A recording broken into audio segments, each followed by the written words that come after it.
We are the African child.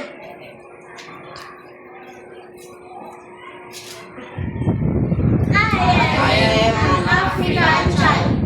Born with a skin the color of chocolate, bright, brilliant, and articulate. Strong and bold, I am gifted, talented enough to be the best. I am an African child. Often the target of pity. My future is not confined to charity. Give me a gift of a lifetime. Give me a dream, a door of opportunity. I will thrive. I am an African child. Do not hide my fault. Show me my wrong. I am like any other. Teach me to dream, and I will become. I am an African child.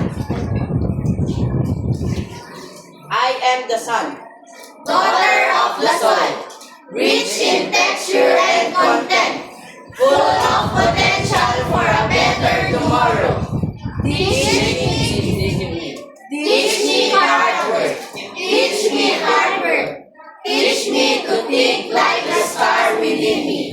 I am an African child. I can be extraordinary. Call me William Kamkwamba, the inventor. Give me a library with books.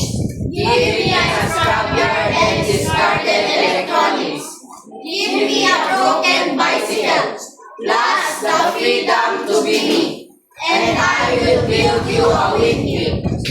I am an African child.